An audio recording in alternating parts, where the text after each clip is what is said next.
या तासिकेमध्ये आपल्यास भारतीय इतिहास लेखन विविध तात्विक प्रणालींचा अभ्यास करावायचा आहे.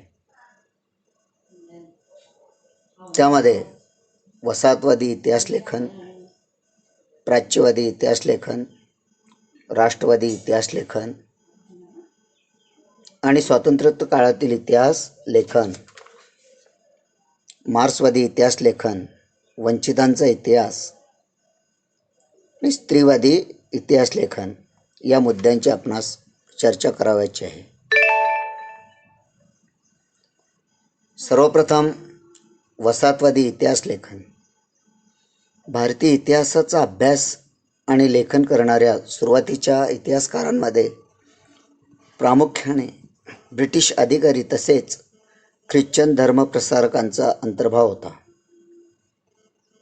भारतीय संस्कृती गौण दर्जाची आहे.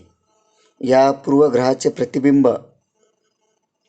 त्याच्यामधील काहींच्या लेखनामध्ये स्पष्टपणे उमटलेले दिसते. वसाहतवादी ब्रिटिश सत्तेच्या समर्थनासाठी त्यांच्या इतिहास लेखनाचा वापर केला गेला. 1922 ते 1937च्या दरम्यान प्रसिद्ध झालेले केम्ब्रिज हिस्ट्री ऑफ इंडिया या ग्रंथाचे 5 खंड वसाहतवादी इतिहास लेखनाचे ठळक उदाहरण आहे. त्यानंतर आपण प्राच्यवादी इतिहास लेखन याविषयी माहिती जाणून घेऊया. युरोपमधील अभ्यासकांमध्ये पूर्वेकडील संस्कृती आणि देश यांच्याबद्दल कुतूहल जागृत झालेले होते. त्याबद्दल आदर, कौतुक असलेले काही अभ्यासक त्यांच्यामध्ये होते. त्यांना प्राच्यवादी असे म्हटले जाते. प्राच्यवादी अभ्यासकांनी संस्कृत आणि युरोपीय भाषांमधील साधर्म्याचा अभ्यास केला. वैदिक वाङ्मय आणि संस्कृत साहित्याचे अभ्यास करण्यावर प्राच्यवादी विद्वानांचा भर होता. त्यातून या भाषांची जननी असणारी एक प्राचीन इंडो युरोपीय भाषा होती अशी कल्पना मांडली. इसवी सन 1784 सर विल्यम जोन्स यांनी कोलकाता या ठिकाणी एशियाटिक सोसायटीची स्थापना केली. त्याद्वारे भारतीय वाङ्मय आणि इतिहास यांच्या अभ्यासास चालना मिळाली. प्राच्यवादी अभ्यासकांमध्ये फ्रेडरिक मॅक्स मुलर या जर्मन अभ्यासकाचा प्रामुख्याने उल्लेख करायला हवा. त्याच्या दृष्टीने संस्कृत भाषा ही इंडो युरोपियन भाषा गटातील अतिप्राचीन शाखा होती. संस्कृत साहित्यात त्याला विशेष रस होता. त्याने हितोपदेश या संस्कृत ग्रंथाचा जर्मन भाषेत अनुवाद केला. तसेच the sacred books of the east या नावाने 50 खंड संपादित केले. त्याने ऋग्वेदाचे संकलन करण्याचे काम केले. ते 6 खंडांमध्ये प्रसिद्ध झाले. त्याने ऋग्वेदाचा जर्मन भाषेत अनुवाद केला. अलीकडच्या काळात प्राच्य विद्यावंतांच्या लेखनामधील छुपे साम्राज्यवादी हितसंबंध प्रकाशात आणण्याचे काम एडवर्ड सईद या विद्वानाने केले. त्यानंतर आपण राष्ट्रवादी इतिहास लेखन याविषयी माहिती जाणून घेऊया. 19व्या-20व्या शतकामध्ये इंग्रजी शिक्षण पद्धतीमध्ये शिकून तयार झालेल्या भारतीय इतिहासकारांच्या लेखनामध्ये भारताच्या प्राचीन वैभवाचा अभिमान आणि भारतीयांची आत्मजाणीव जागृत करण्याकडे असलेला कल दिसतो. त्यांच्या लेखनाला राष्ट्रवादी इतिहास लेखन असे म्हटले जाते.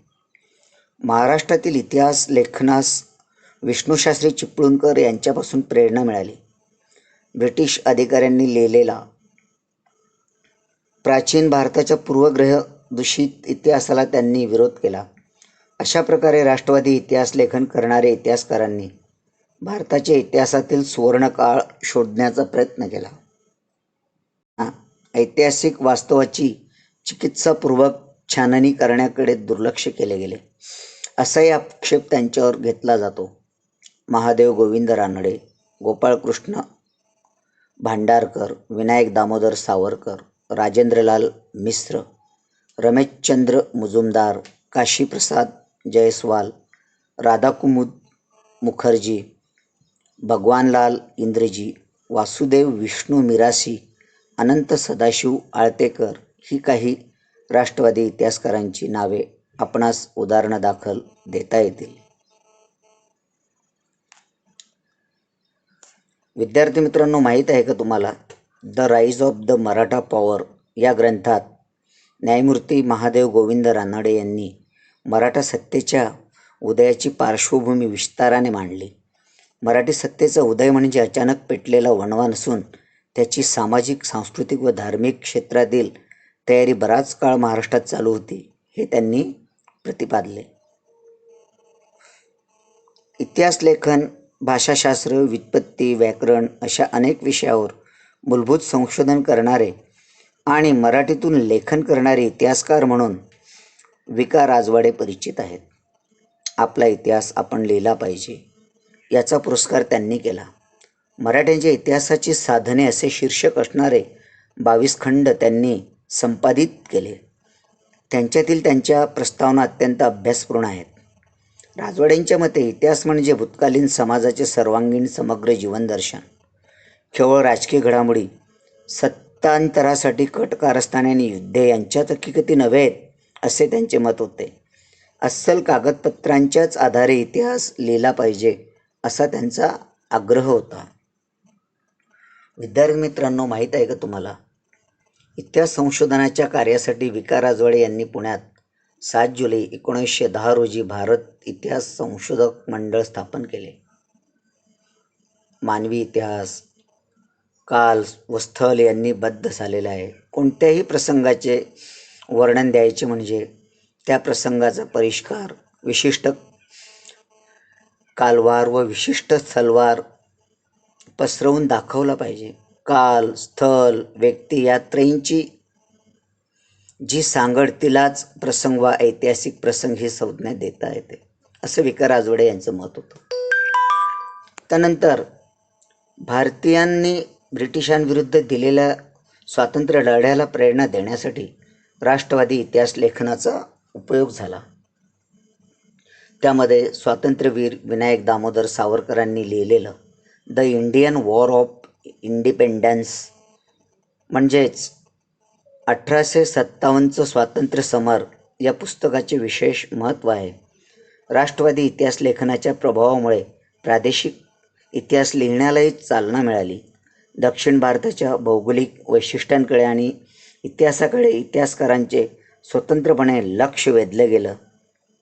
त्यानंतर विद्यार्थी मित्रांनो, आपण स्वातंत्र्य काळातील इतिहास लेखन याविषयी माहिती जाणून घेऊया.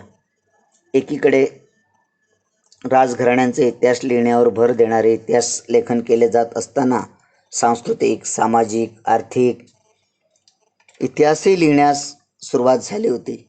स्वातंत्र्योत्तर काळामध्ये समाज, विज्ञान, अर्थव्यवस्था, राजकीय प्रणाली, धार्मिक विचारसरणी, सांस्कृतिक पैलू यांचा इतिहास अभ्यासण्याची आवश्यकता विचारवंतांना वाटू लागली. या काळातील इतिहास लेखनात प्रामुख्याने 3 नवे वैचारिक प्रवाह आढळतात. त्यामध्ये पहिला वैचारिक प्रवाह आहे मार्क्सवादी इतिहास, वंचितांचा म्हणजेच सबऑल्टर्न इतिहास आणि स्त्रियांचा इतिहास.